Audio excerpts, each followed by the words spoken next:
Hi everyone, I'm back on my reflections over the weekend. A very short rule that I've already broken because it's Monday, but it is February the 22nd, which for those of you who are involved with guiding, as I was for a very long time, is thinking day. And it seemed apt that I sort of recorded my thoughts on thinking day.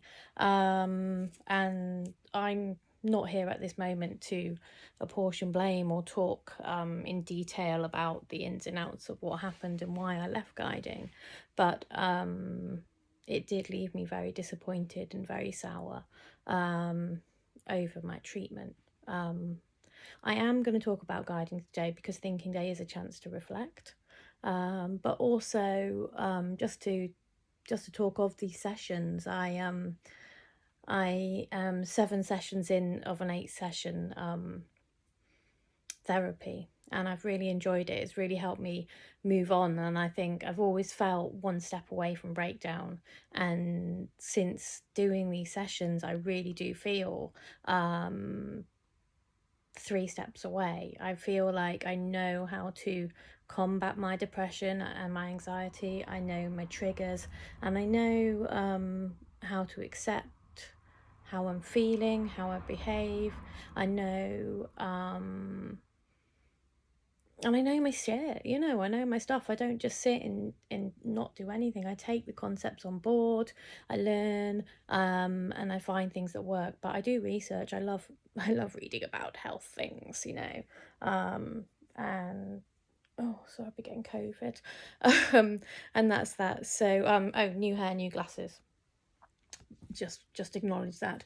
But I did speak to my therapist about these little sessions, and I said I started making sort of like an update for the week and recording myself, and I think it's going to be really good. And she was like, well, it's part of how you do things, isn't it? You think them through and then you download them, and talking them out loud gets them out of your head.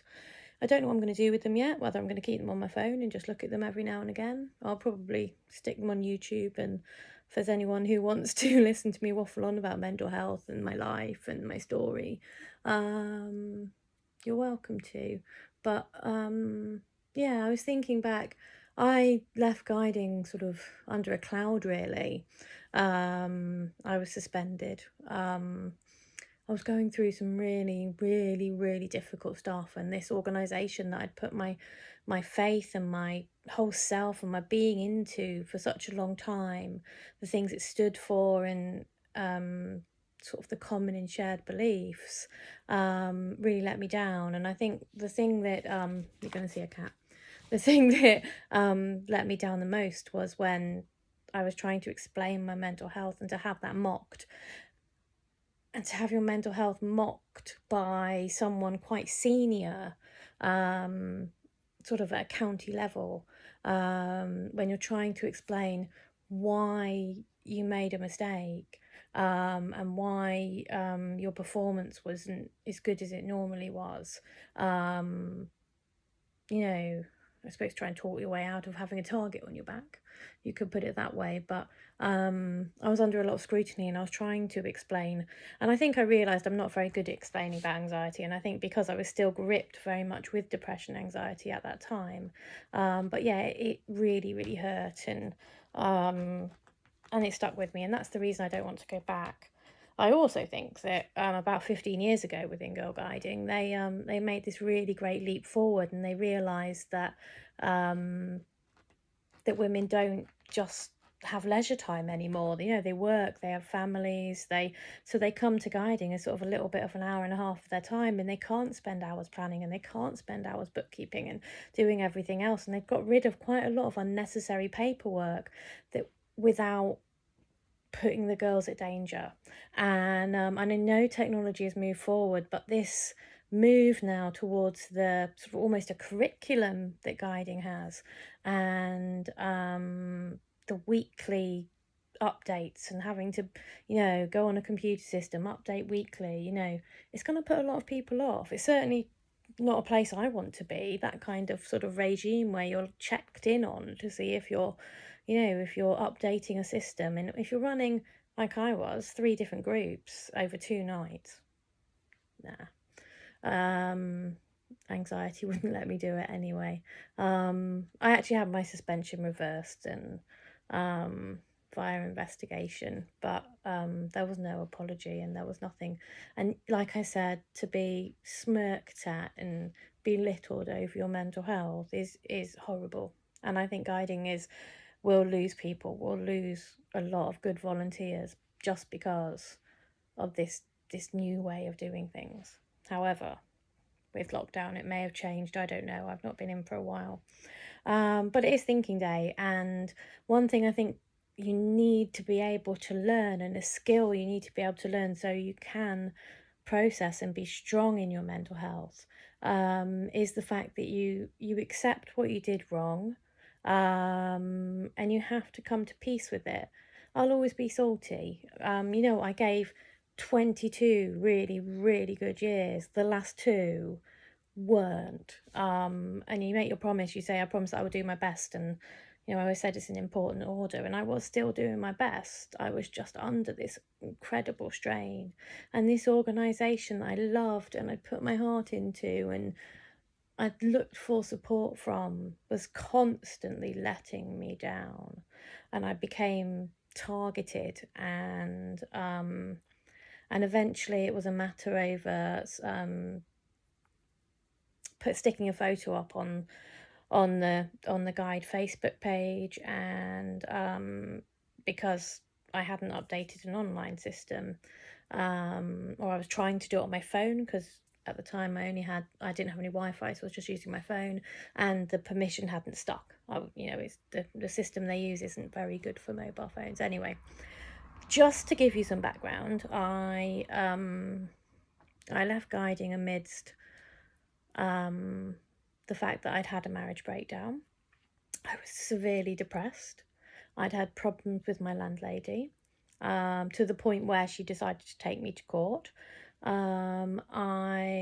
Because I was severely depressed, I was open to manipulation, and my friend was cutting me off from a lot of things that I enjoyed, my friendships, and I became very involved with his world, and he bled me dry, took my money, and made me homeless.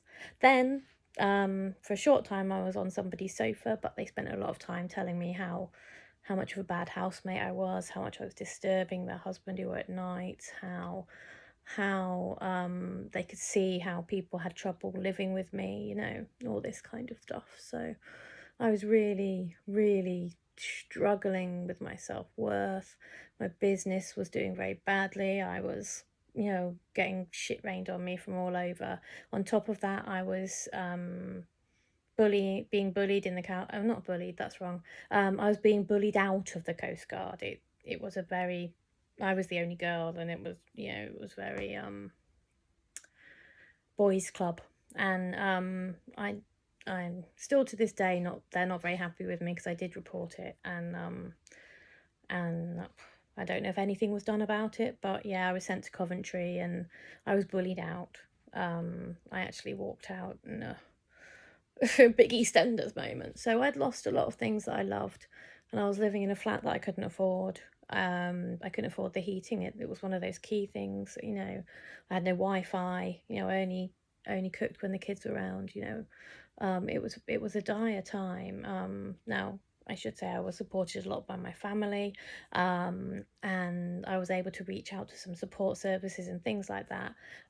So things did change, and in 2019 I did start turning my life around, and I did start putting in the effort, and I did start learning a lot about my mental health. But yeah, I stood down from guiding, and well, no, I was suspended, and then I stood down and I said I would not go back, and I'm still bitter, like a lemon. I'm still bitter, but I've put the work in. I've got my mental health back. I live on my own, well, with my daughter, but I don't have a partner. I don't have any kind of draining relationship. And this period of therapy is just the end of a really long journey where I've had to work out who I am from the inside, and build up my self-worth and know that I'm worth a heck of a lot more than I was giving myself credit for. And I don't want to let 2 years of guiding, um, 2 years of sort of like a really horrible time ruin some really good memories.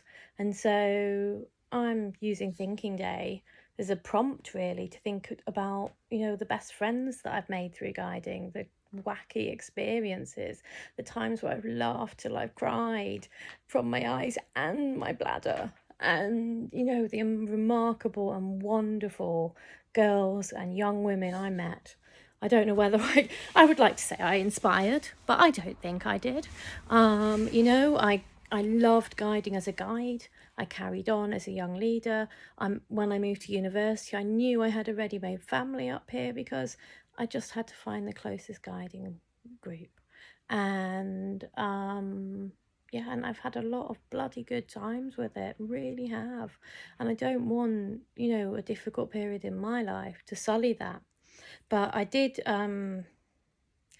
really buy into girl guiding as well, and I think that's why it really cut deep, because I made my promise and I made openly and honestly, and I did try. I'm one of these people that did try and live to it, and part of the promise is to keep the guide law. So I wrote them down. I wrote them on an envelope. Look, there's no money in it. No, I checked just in case I'd left some in there at Christmas. Anyway, a guide is honest, reliable, and can be trusted. I believe the only way I can be and be the person who I am is to be completely open and honest. Reliability isn't just about turning up on time. It's about setting an expectation and either being better than that expectation or saying, look, going through a tough time at the moment, or my anxiety is quite bad at the moment. I can't leave the house, or, I'll be there at 8, but I'll be late. Give me 15 minutes because I need that bit of time just to leave the house and breathe, and, accept me as I am. I will never lead you up a false path. Number 2 is a guide is helpful and uses her time and abilities wisely. And I've always been one of these people that's doing a job, thinking about a job or another job, and then over here somewhere having something else going on in the background as well. I've never been one to focus on purely one thing. I can't, it's just the way I'm wired. So if I'm dog walking, I'm also writing, or if I've got schedules to sort out for cover and things like that, I've got that to do. I'll often ring the doctor or pay bills while I'm doing my active stuff. So, and the active stuff keeps this fresh and stops me, letting those black clouds in. So that's a good thing too. Number 3, a guide faces challenge and learns from her experiences. Well, I've just gone through the most remarkable amount of challenge that I think I've been through in my life, all at once. Each one of those things was a pressured situation, and so to have them all at once and deal with them all at once. Of course, it was going to affect my mental health. Of course, I was going to be low. Of course, I was going to be back at the bottom again. But look, I'm here. I've made myself into something again. I've brought myself up from the bootstraps again. And I'm here, and I'm so lucky I've got a family who support me. We might not have holidays everywhere, and me and Maisie might be a little team sometimes, but I'm a mum and a dad, and I'm proud to be a single parent. But I've learned from all of my experiences, and I've been able to put that now into my recovery. And I've had to have this selfish sort of 6 months just to really pull that all together and know how brilliant I am, actually. 4, a guide is a good friend and a sister to all guides. We'll come back to that. 5, a guide is polite and considerate. I encourage politeness. I think that's really a most important thing. And I've always said, as my kids grow up, if people see them as polite outside, and they see them as, and they respect people, they will earn a lot of respect. And I think that goes. And then number 6 is a guide respects all living things and takes care of the world around her. So that's just about taking care. It's the fact that when I'm walking along, I'll pick up the masks that people have dropped or have got blown away and put them in the bin. I pick up after the animals. I do my recycling. It's that really. But yeah, number four, because I expect if an adult goes into guiding, I expect them to take their promise and I expect them to take it seriously. And for someone to get to sort of leading their county, leading their area, and then a guide is a good friend and a sister to all guides, and think it's important to mock people. And I've never known any other place I've been at have so much bullying between groups. And whether it's because it was a small village, I don't know, but I've never witnessed or been experienced so much jealousy and bullying and bitchiness as I did while I was running my last groups. And and it's not a nice playground to play in, especially when you're trying to take the step above and not be pulled into it. And like this says, really just try and be a friend to all guides and a sister to all guides. And actually that's the one I've always liked the best, the fact that you are a good friend, and that's wide, but you look after your guiding sisters because they do have the same values and moral compass as you do. And I think that's why I won't go back, because I was disappointed. To find out that actually wasn't true, and there were a lot of people who were doing it for the wrong reasons, and were doing it badly. But I think the biggest thing I've learned is that I can make my peace with things. I can say openly, that's why I won't go back. That's what upsets me. But I've made my peace with that, and I've made my peace that I wasn't at my best then. And maybe I wanted some help. Maybe I needed them to reach out and help me and not mock me. But that's what was chosen. And, I couldn't work under that fear and persecution. And so I walked away. And I'm happy to be able to say guiding's given me so many experiences, so much fun, so much joy. And I hope as lockdown lifts up, because we have this sort of positive thought towards the summer, I really do hope that groups open up again, and they do get their membership back, and they do keep providing. And really on a shoestring, guiding is amazingly cheap for what they do and the experiences and everything they show. I hope that still comes through, that guiding is a game played out of doors. It's one of my favourite sayings, and I just hope they still keep giving the opportunity to the girl. And and I hope they do bat it out of the park for women's rights, because we women have been, this is the biggest group of fabulous women in the whole world. It's a charity with hundreds and thousands of female members. 42 countries around the world, and all the other PR stuff that I can't remember. It's a fabulous organisation. Of course they should be championing women's rights, and hopefully they'll get their head wobble done, and they'll stop the pressure on the volunteers, and they'll understand that volunteering is tough when you've got a family, when you've got a job, when things are really bad, and they start looking out for the mental health of their leaders. But it doesn't stop me from thinking back to trips to London and trips to Germany, and and the abseiling and the rifle shooting and the archery and all the wonderful things I was afforded through guiding, and there've been a lot of things in my life that have been brilliant. And it's so nice to be able to sort of just think about those friendships and those laughters and those good times. It can be, the past can be a marvelous place to be. And a friend of mine posted, somewhere there's a version of you that's looking at you now and is really proud. There's a past version of you looking at future you and is really proud. Well, future me is really proud of me too. I'm not proud of all the decisions I've made, but I've made peace with them.